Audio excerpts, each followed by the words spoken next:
Hello everyone, welcome back. So in this video is how to measure or how to test the DC voltage using the Habotest HT123. So as you can see, there is a certain DIY emergency light. The components are the BMS, lithium battery, then there is a charge controller also, and then the C-type charging port, so for charging. Then in this BMS, let's measure or test the DC voltage using the Habotest HT123.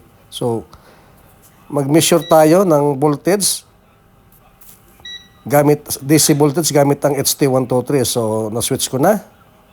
Then as you can see the parameters, the measurement, voltage EC, voltage DC, and then resistance test, which is ohms, and then the continuity test. So now let's test. Let's test first the BMS, the battery management system of the DIY emergency light. So gawa ko tong emergency light. So i-test natin yung voltage na saan ang ano niya, flow. So sa input ng BMS, as you can see, okay. Input ng BMS galing sa charging controller, C-type. So 4.19 volts. So as you can see, the pointer of the digital pointer of HT123 pointed to the DC. Next, the output of the BMS, which is the B+. So the output is 3.8 volts. So as you can see, the pointer, so pointed to the DC voltage mode. So automatic na. So no need to calibrate the DC voltage.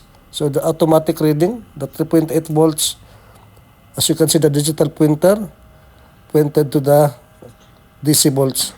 Okay. So ganito lang ang pag-test. Hindi na kailangan i-calibrate ang meter natin. So ang BMS naman, may input, may output. Okay. And then test natin ang battery, ang lithium. Let's test the lithium battery.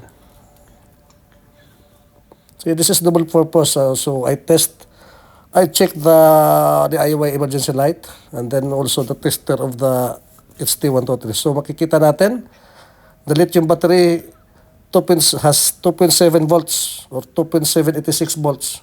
So hindi pa siya naka-charge, not fully charged. So the digital pointer, as you can see, pointed to the DC voltage mode. So it's automatic.